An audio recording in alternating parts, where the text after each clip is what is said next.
Over the past 2 or 3 decades, modern Western society has finally started to accept and popularize some of the teachings and practices from our most ancient traditions and religions. Nowadays, you can go to almost any city or search videos online and find courses that teach yoga or meditation. And words like awake or mindfulness have been getting tossed around more and more since the 2000s. And really, these words are often tossed around casually because many people don't know the meaning or the ultimate purpose of these practices. Mindfulness meditation, advertised in popular culture, has this gestalt to it, like it's this new and innovative thing that we should include in our trendy self-care routine. But really, all of the esoteric practices we're finally rediscovering are ancient and timeless. And many of them are just Sutrayana or Shravakayana level. In Buddhism, these are the most basic, elementary things like mindfulness. And this is all okay if we just want to take classes and balance all of our energy centers, our chakras, or learn how to relax and stabilize our mind, and live a healthier, stress-free life. But for those of us who are suffering deeply and chronically, and we want to find a way out, we can't keep going on like this, and we just want to let go of our grudges and traumas and depression and stress, then we are ready to learn what these words yoga and meditation and mindfulness really mean. And this brings me to something the author and senator Al Franken once said, which was that it's easier to put on slippers than to carpet the whole world. And this simple advice perfectly reflects the attitude that all spiritual traditions teach, that it's better to learn how to make yourself more resilient to the world than to constantly fight and control and change all of the outside things in your life that are bothering you. That would otherwise be a constant struggle and nearly impossible. Buddhism teaches that there are 4 intrinsic facts about existence, which are known as the 4 Noble Truths. These are: 1. That life contains inevitable and ongoing suffering. 2. That suffering originates from causes and conditions. 3. That there is a dimension where suffering does not exist. And 4. That there is a means to the cessation of suffering. There is an end to suffering. Yoga and meditation, to their full extent, are the solutions to the 4th and last noble truth. There is a solution to end suffering. That is the sole purpose of meditation. It is to liberate one's own consciousness from samsara, or cyclic existence. So although it is true that meditation can grant us powers like astral projection, remote viewing, traveling through the 4th dimension in the jinn state, divination or prophecy, clairvoyance, clairaudience, and many other abilities, none of these are its ultimate purpose. So let's start with yoga. Whenever Westerners talk about yoga, the first thing that comes to our mind is that practice where we stretch and contort the body in all sorts of exotic positions. But this is really just one type of yoga, known as hatha yoga. In its entirety, yoga is a comprehensive and holistic practice, with many aspects, among which half of them have nothing to do with the physical body, but are rather observances to follow in order to live a spiritually conducive lifestyle. In other words, do not lie, do not steal, do not indulge, etc. Guru Patanjali was the author of the classical Yoga Sutras, which included the timeless Raja Yoga or Ashtanga Yoga teachings. Raja means royal, and Ashtanga Yoga translates as meaning the 8 limbs of yoga. Patanjali marked therein an 8-stage process through which the yogi must pass in order to experience yoga in its entirety. The final 3 steps of the 8 limbs of yoga are in fact meditation. The Bhagavad Gita also contains the greatest teachings on yoga. Swami Shivananda, explained that the term yoga comes from the root which means to join, or union. Patanjali described yoga as the suspension of all the functions of the mind, except perception and self-awareness.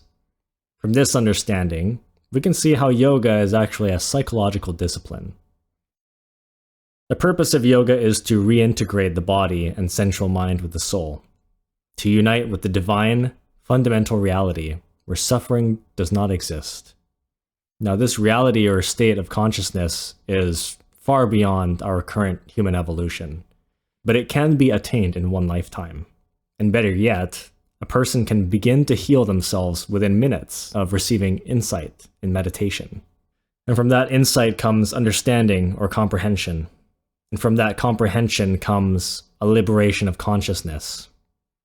At this point, you don't just feel better because you received the answer to a problem. You change fundamentally. It might be a fraction of a percent.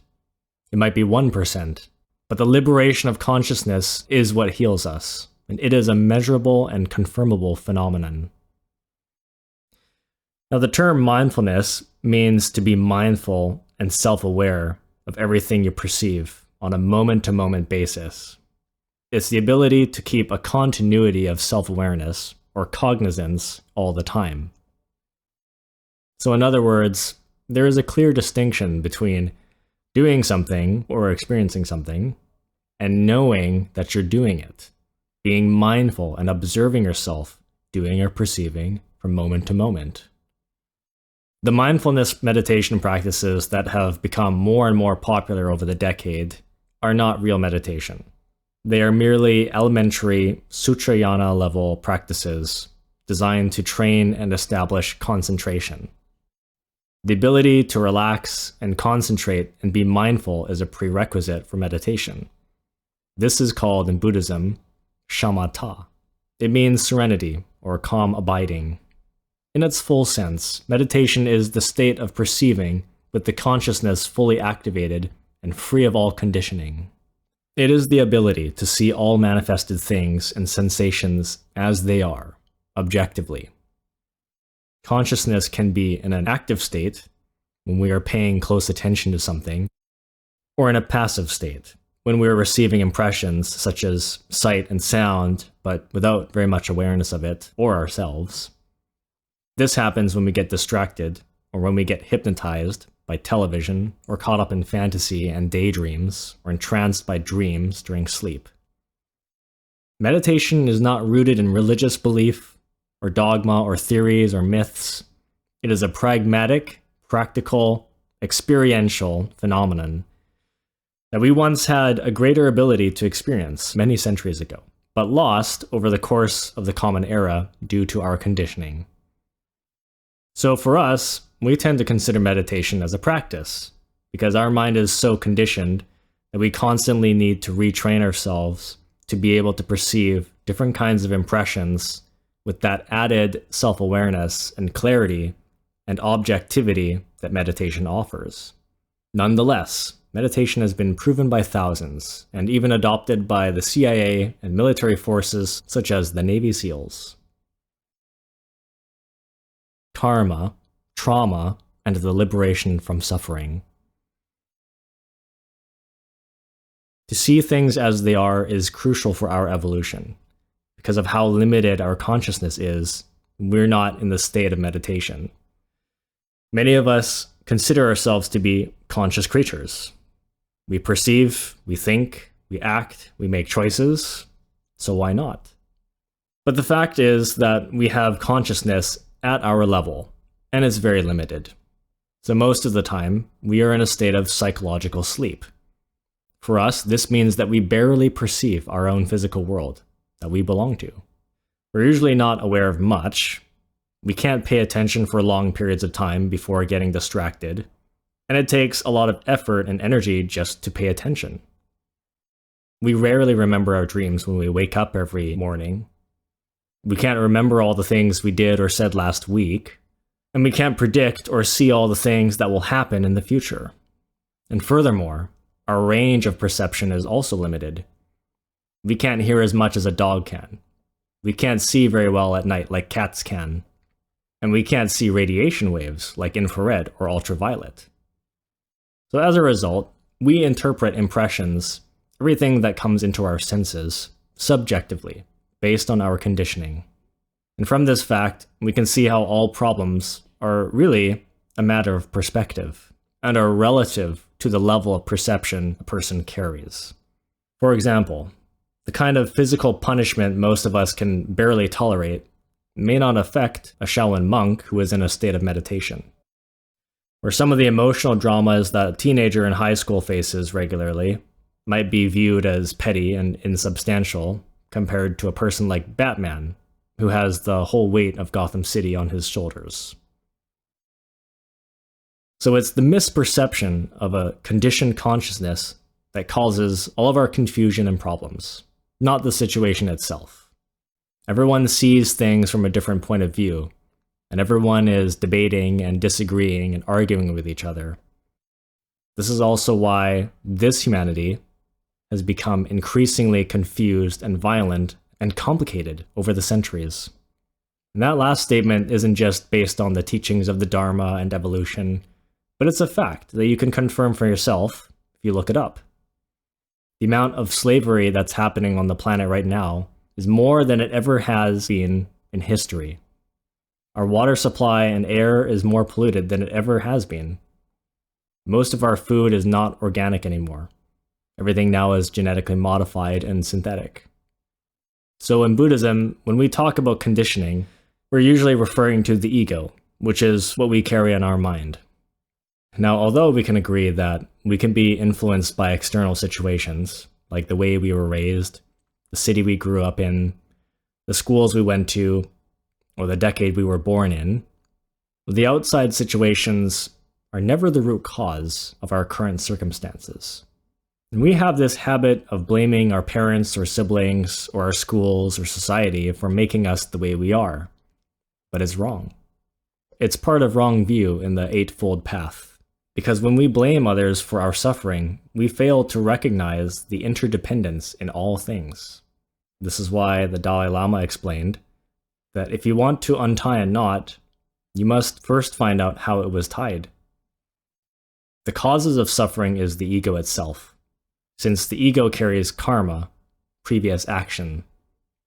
We made ourselves the way we are through moment-to-moment choices, both in this life and previous lives. To cut through the illusory nature of life and see into the reality of all things is a matter of removing the conditioning that prevents meditation from happening. We are conditioned by our desires, our fears, our traumas, our memories, and attachments. This grasping quality of mind is the egoic perception that we developed because of previous action.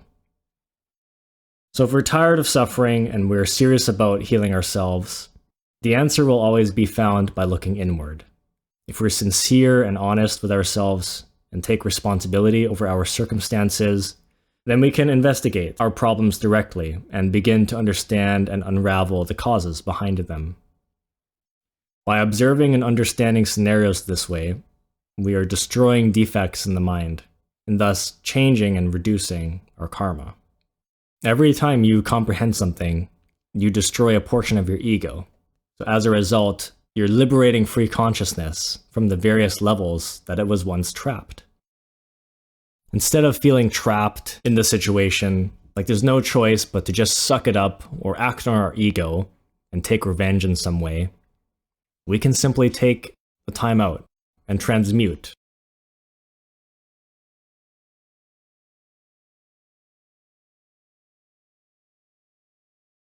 Now, admittedly, the path to liberation is rough and it can be exhausting sometimes. For most of us, it's not easy to just be passive and ignore difficult people and situations all the time, regularly turning to meditation and other practices for some release. So a lot of us have resistance to that idea of being spiritual when we picture ourselves living like that. And yes, there will be times when we know what the right thing is to do because we received the true insight or because a guru or a spiritual teacher assured us what to do. And yet, we still feel like acting on our pride and vengeance and so forth. Of course, because we are so used to our old mindset where we think that it's okay to fiercely complain about our problems all the time, or get angry and yell at people. If I told you to just reframe situations all the time and look at things in this or that higher spiritual way, you probably wouldn't want to. And part of that is because we think it's too difficult to change our minds. We think it's impossible to get over our problems, especially serious things like childhood trauma. But if I were to tell you that actually, if you really work consistently at restraining your negative mind, and you devote yourself to meditation and other practices, then what will happen very soon is that you will actually start to reduce and destroy many of those negative regions in your mind that are creating that resistance in you. You will get used to difficult situations and become more and more resilient. Eventually, with perseverance, this is how we evolve into higher kingdoms of evolution. There is no other way to completely heal from a psychological trauma. There is no better or more thorough way to do this. It may feel like an odd, unusual alternative to turn to. And that's of course because society still hasn't widely accepted this practice. Meditation is the right thing to do. It's the proper way to heal. The first setback is that if your pride and anger or depression is holding you back from being happy, and if you don't reduce those aspects of your mind, then you may always be that way, angry and stubborn and depressed. And second, suffering is more complicated than just being stubborn or sad. If you don't heal your mind and even body through understanding and meditation, if you don't actually destroy the causes of your suffering by eliminating parts of your ego, percentages and fractions of it, then the situation you were burdened by in the past will just repeat again. It may be that right now you tend to experience the same problem in relationships repeatedly in this life. Or it may be that the problem will happen again a long ways down the road. Or what happens very typically is that if you were dealt with a very heavy and exceptional ordeal, then you're dealing with past life karma, which is generally paid once or twice in each lifetime, since karma is served to us in thirds. The recurrence of past life trauma will be more or less severe depending on how you've evolved over the course of your life. But creatures with ego are always in a state of devolution. So we tend to be slightly less evolved with each successive life. And consequently, our problems repeat in deepening spirals as our karma becomes more convoluted. If you suffered from childhood or relationship trauma in this life, then your next life might be relatively carefree. But because of the law of invariance, you will likely be born as somebody who is inclined to abusing others the same way your enemy abused you in this life. Thus, in the life after your next life, you will have to pay for the repeated action, or the mimicked action. But this time, the cost will be even greater, because the egos have accumulated even more. It's very sad. But this is how nature works. This is the nature of samsara. To repeat. The more we feed our desires, the more we will have to pay in the end. But, however, life wouldn't have to be so difficult for us if we weren't so bad as a species. If we weren't so degenerated. It's just really bad for us, in particular, because the humanities on other planets don't suffer as much as we do.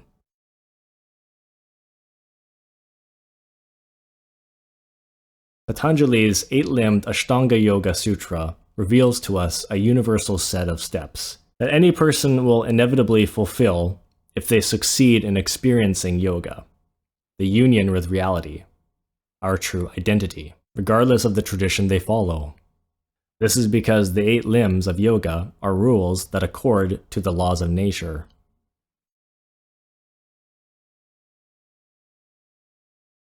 It is important to understand that nature has a tendency to predispose people with uneven psychological energies based on our 3 brains or centers.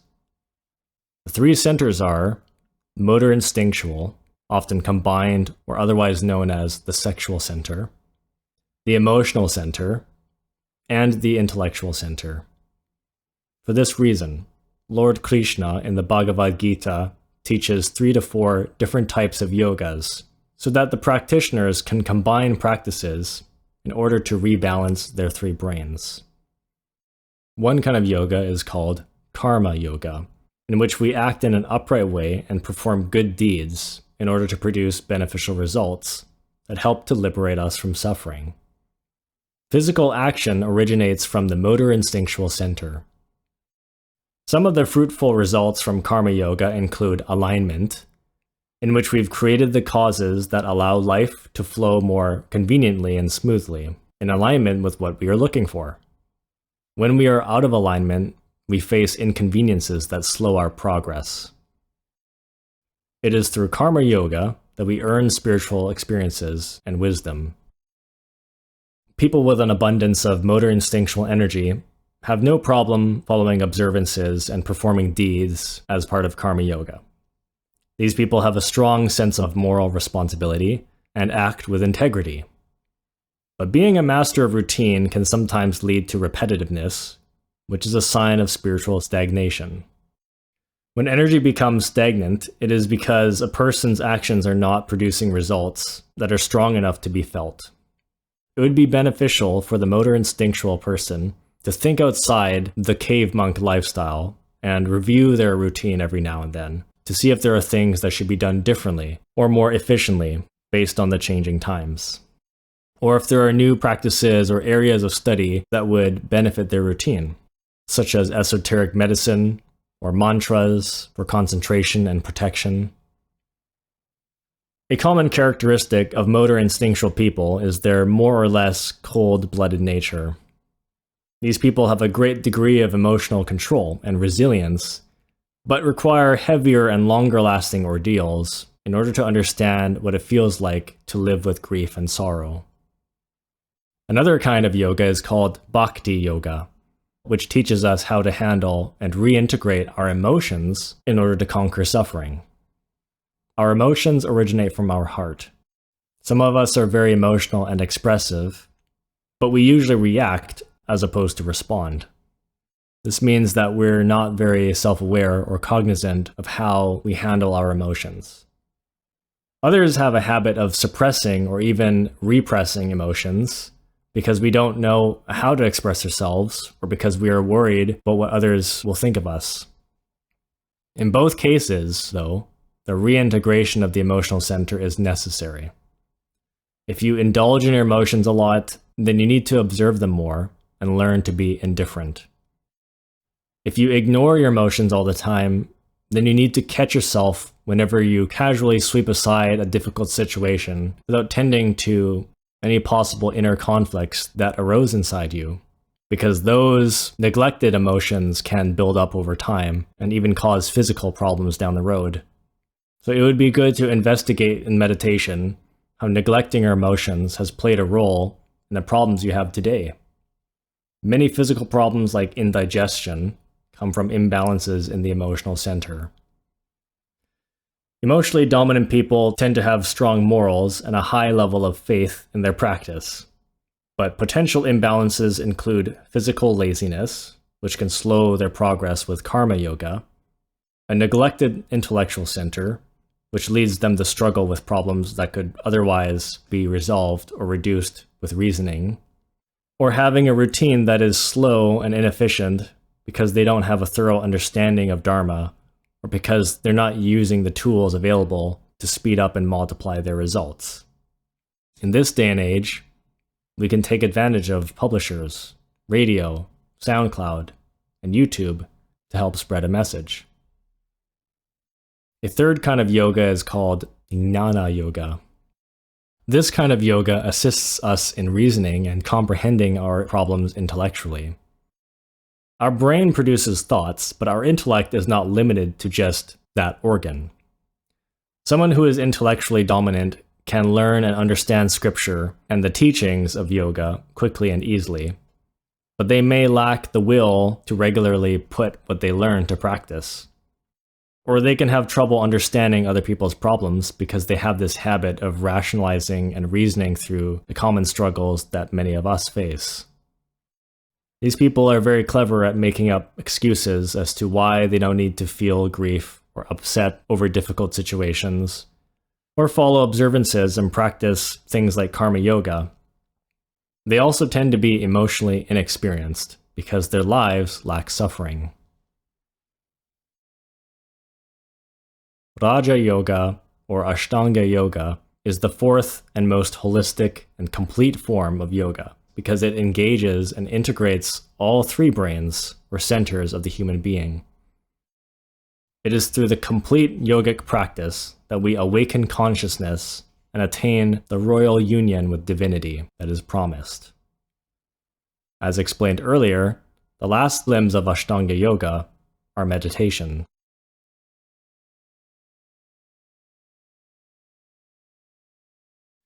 Yoga has its foundation in the first two limbs, yama and niyama, as both of them contain essential ethics that are necessary for fruitful results. Ethics are important because many of our behaviors contradict spirituality. For example, it is not possible to eliminate laziness in meditation if we don't first develop the habit of doing things and getting things done.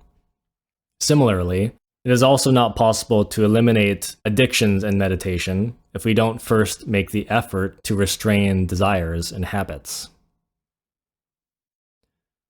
The results of yoga and meditation are directly proportional to the level of diligence one puts into their ethics. If our ethics are poor, the results in meditation will be shallow and limited. Without major changes to our habits and the way we use our attention, meditation will never become effortless or accessible at will. The first limb is yama. Yama means control or restraint, and it refers to self-restraint. It consists of 5 ethical behaviors that we adopt that are conducive to spiritual development. The first yama is ahimsa. Many words in Sanskrit that begin with a mean no or non-something. In this case, ahimsa means non-violence or without harm. It is the attitude of kindness and respect that we must maintain with all living things in order to develop compassion. By restraining selfishness such as pride, anger, or greed, we can thus better see with right view so that compassion can blossom. The second yama is satya, which means truthfulness. We must always tell the truth so that we don't create complications in situations and harm others out of lying. We should also be honest with ourselves so we can continually face our problems and egoic defects without denial or delusion. The third yama is asteya, which means no stealing. Many of us don't steal in the materialistic sense, but most of us steal in more subtle ways. We steal work hours when our boss isn't at the restaurant to see how long we are taking to close down. We steal time and energy from people when we are constantly sending them silly video shorts on social media, or when we insist to our friends to stay out longer, to hang out with us longer. The fourth yama is brahmacharya, which means pure conduct. It specifically refers to chastity and sexual purity. Brahmacharya, practiced properly, means to retain your essence by abstaining from sex, masturbation, orgasm, and lustful thoughts. It is important to realize that even feeding lust through mere fantasy will delay spiritual progress, because lust is the most powerful animalistic ego and does not belong to conscious kingdoms of evolution. The more we feed lust in any way, the longer it stays with us, and the longer it will take to eliminate. This is why we experience wet dreams, because the more we feed ourselves with impressions during the day, the more they show up again and repeat themselves mechanically in our dreams. The orgasm is the most powerful release of energy that we can express at one time. Therefore, it is necessary to abstain from the orgasm and conserve our vital energy in order to get the most out of our spiritual practice. Eventually, as we progress, we will find it useful and necessary to gather more energy by utilizing tantric sex. This is because once we manage to eliminate about 50% of our ego, we will need to harness more energy than we can produce on our own in order to achieve complete self-annihilation. Since there is a strong relationship between sex and energy, more will be explained later when we go over the step pranayama. The fifth and final yama is aparigraha, which means non-greed or non-attachment. This step is renunciation.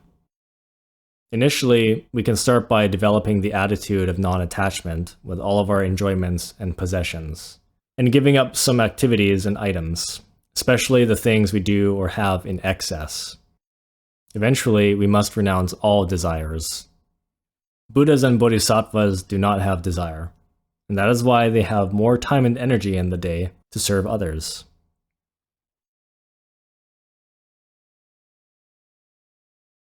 The second limb of Ashtanga yoga is niyama, and just like yama, this limb contains 5 aspects.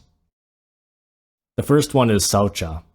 Saucha means cleanliness and purity. So we need to keep our body, our home, our workplace, our speech, and our thoughts clean and pure. When we indulge in impure impressions from the external world, our internal world also becomes tainted. And that's part of the reason why we experience nightmares and wet dreams. The second niyama is santosha, which translates as gratitude or contentment. Gratitude can arise more naturally when we get used to the yama aparigraha, non-greed. When we give away all the material things we don't need and give up all the activities that are consuming our time, we learn to appreciate what we do have and live happily with less. Developing santosha and aparigraha together also helps us overcome envy. The third niyama is tapas, which literally means heat or passion. So traditionally, it denotes asceticism and practices for developing self-discipline and resilience, such as fasting, solitude, and deep meditation. Much of the exercises in Shaolin Kung Fu and Shaolin Buddhism are tapas because of the severity and attitude one must have when practicing, and the amount of resilience one must develop in order to perform the exercises. At a deeper level, there is also an aspect of tapas that doesn't involve our conscious effort of carrying out exercises of austerity, and that is our karma. When we show our inner being through our intention and our actions that we are serious about liberation, our will gets acknowledged, and we are served the karma we owe as ordeals. So tapas is the attitude we need in order to accept and pay our karma in an upright and constructive way. We need to accept our problems and inconveniences as ordeals and opportunities for spiritual growth. When we stop resisting our pains and we pay more attention to how we react, we can recognize our specific defects and begin to understand our karma. And this is a major 180-degree shift in attitude from modern people, and especially Westerners, because most creatures in nature are ignorant of cyclic existence. So everyone thinks that the best way to live life is to pursue pleasure and avoid uncomfortable situations all the time. But it's wrong from a spiritual standpoint, and we lack resilience because of it. None of us like to suffer or have our perfect, ideal life ruined by some tragedy that took years out of our childhood or youthhood. But for those of us who understand spirituality, we have to keep in mind this crucial aspect of niyama. Because when you think of it, if that childhood trauma or phase of bad events in the past had never happened to you, what would you meditate on? How would you be able to comprehend suffering at a deep and emotional and experiential level? You wouldn't have anything serious to meditate on. Tapas means to receive our ordeals with courage and gratitude.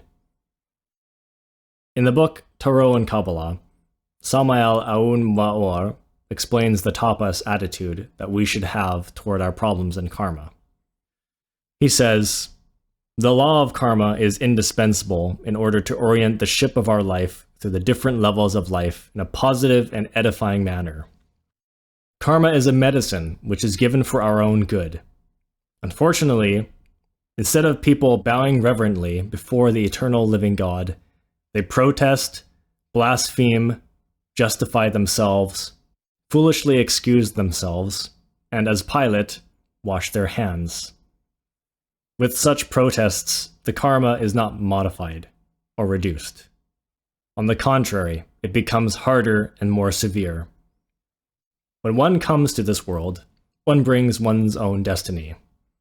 Some are born on a feather bed, others in misfortune. In our past experience, we killed. Now they kill us. If we wounded, now we are wounded. If we stole, now we are robbed. And by the rod of which we measure others, so we will be measured. We demand fidelity of our spouse, when ourselves have been adulterous in this or in previous lives. We ask for love when we have been heartless and cruel. We seek compassion when we have never been able to understand anyone, when we have never been able to learn to see another's point of view. We desire immense happiness when we have always been the cause of much unhappiness. We would have liked to be born in a very beautiful home with many comforts, when in past experiences we did not know how to provide a home and beauty for our children. We protest about being insulted when we ourselves have always insulted those around us. We want that our children obey us when we never knew how to obey our parents. Slander annoys us terribly when we have always defamed others and filled the world with pain. Gossip makes us angry. We do not want anyone to say anything about us. Nonetheless, we went about spreading gossip and rumors, speaking ill of our fellow man, causing other people lives of distress. That is to say, we always demand that which we have not given. The fourth niyama is svadhyaya. Sva means self, and dhyaya means inquiry or self-examination. So the term can be translated as self-study. Traditionally, svadhyaya is the study of scripture, but it also includes engaging one's consciousness through active self-reflection and observation, especially when circumstances are triggering the dualities of the mind, such as temptation and aversion. Through introspection, we train ourselves to notice our inclinations and tendencies, to see where we are out of balance. Studying scripture helps us understand phenomenon intellectually, and we receive some comprehension through that. But intellectual understanding is limited, and so is the memory that the ego or subconsciousness carries. So self-study allows us to comprehend things at an emotional and experiential level, because we are observing our three brains or centers in this process. Enlightenment is a matter of understanding or comprehension in all the levels of the mind and centers of the human machine. So it is not solely scripture or meditation that leads us to liberation. It's understanding. When we truly comprehend a problem, our understanding has reached a conscious degree such that we are granted the execution of an ego. This kind of understanding changes the quality of our mind fundamentally and is never forgotten, even after death, because we've destroyed a portion of our ego and karma. The fifth niyama is Ishvara Pranidhana. Ishvara means Lord, but it refers to the Lord within all of us, the divine human being. Pranidhana means devotion or surrender, or to remember or perceive. So the combination of words often translates to surrender to God. But more specifically, it means to surrender oneself to the inner divinity within. The way this is taught in traditions is through something we call self-observation, or self-remembering, or mindfulness, or vigilance. Ishvara pranidhana means to surrender to the circumstances in life whilst maintaining self-awareness or mindfulness.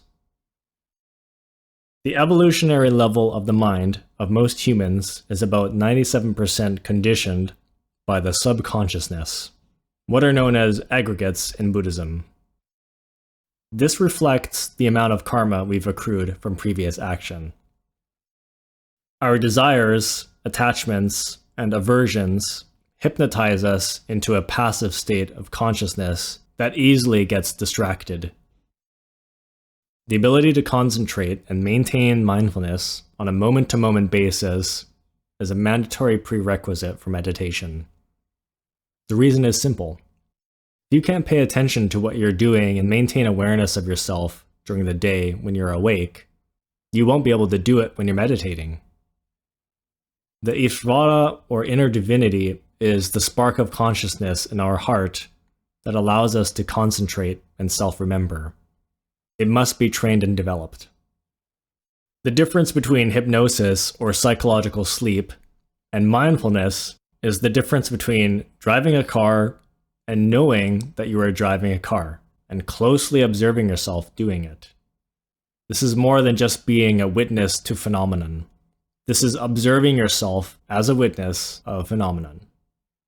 The added self-observation and self-awareness, with the ability to not get distracted, is a quality of consciousness and skill for us.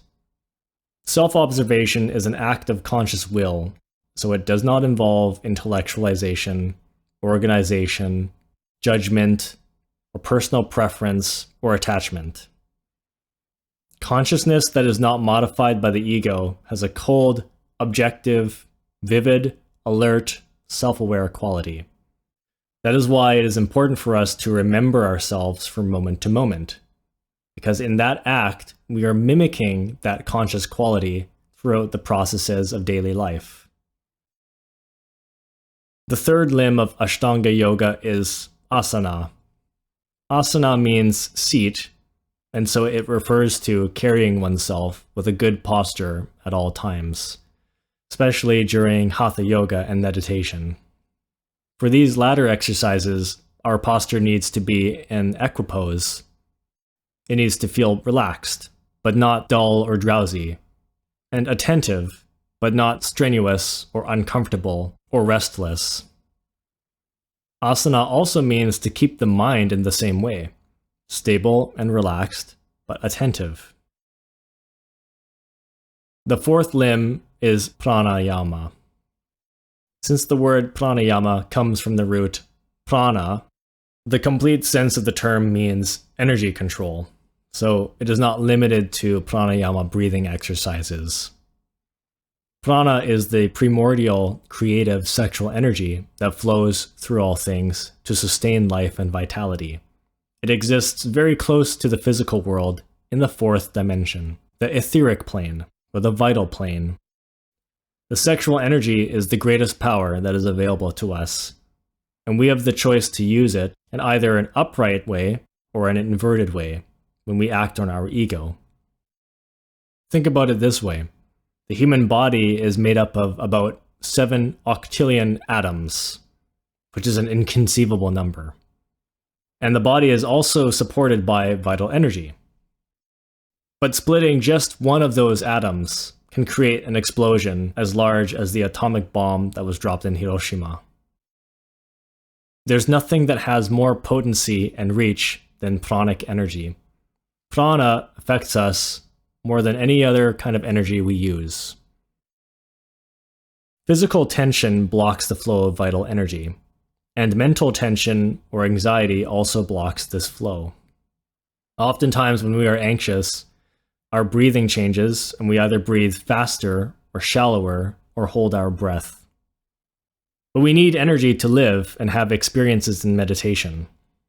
So we must learn to conserve energy and live more efficiently. Hatha yoga, pranayama breathing, reciting mantras, mindfulness, and saucha, or cleanliness, all help us in gathering and conserving energy. Saucha, cleanliness, is important because we expend energy on whatever we place attention on. So we shouldn't waste our energy on impure or useless things. This is how we keep our heart and mind pure. Now, since we live in modern times, it's hard to avoid seeing impure things all the time, out on the street, on television, the music we listen to. So this is when Ishvara Pranidhana comes into play again. If we are mindful and self-observing at all times, then we won't get as affected, carried away, or identified by negative impressions that do come our way, since we are observing everything with cognizance and indifference. This saves energy, because when we are mindful, we are reducing stress hormones in the body and racing thoughts. The fifth limb of niyama is pratyahara, which means withdrawal. This means to withdraw all the senses from everything. This includes physical sensations, thoughts, and emotions. Pratyahara is a distinct state of consciousness where the mind has become more stabilized and relaxed to the point where our perception of external things becomes abstract and we withdraw into the mind. This is what we experience just before we fall asleep, when we are drowsy. The mind begins to receive hypnagogic imagery, which is in fact our intuition expressing itself and communicating to us. This is what clairvoyance really is in the authentic sense, because clairvoyance means clear seeing. Intuition can arise in many forms. We can receive it as a thought that suddenly intervenes between our usual, deliberate thoughts. Or we may hear it as a voice of someone we know who is part of our life currently and somehow relevant to us. Or in deeper states, we will see symbolic dream imagery.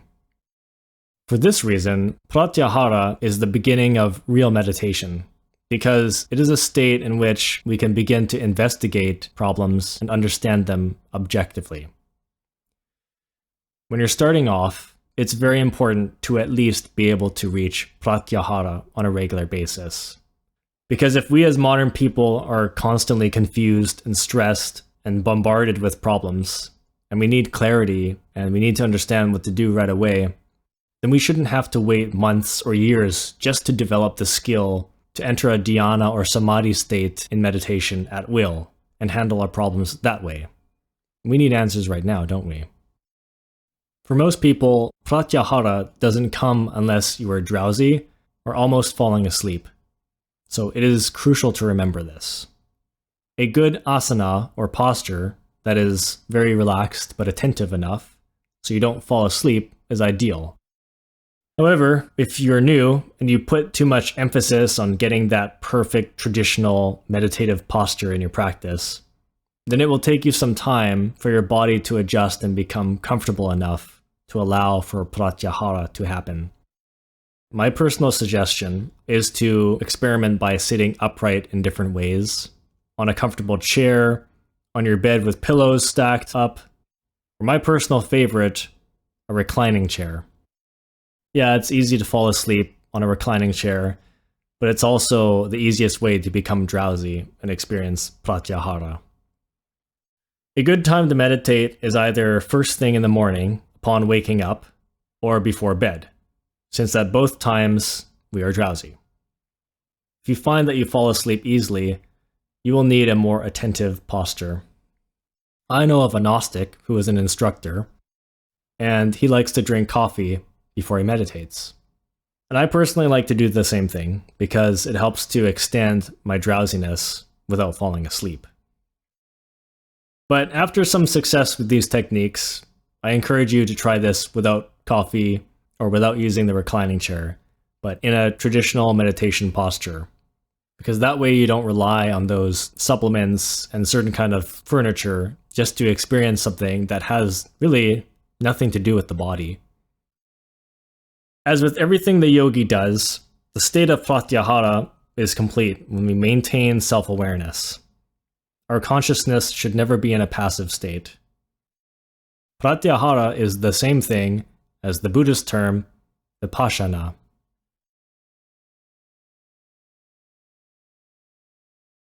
The sixth limb is dharana. Dharana is the state of consciousness in which we are able to sustain undivided concentration for as long as we want. The development of this ability comes from the fifth niyama, Ishvara Pranidhana, which, as explained earlier, is self-observation or mindfulness.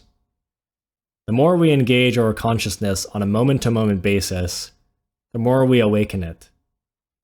Without a foundation in concentration, meditation becomes a constant struggle between attention and distraction.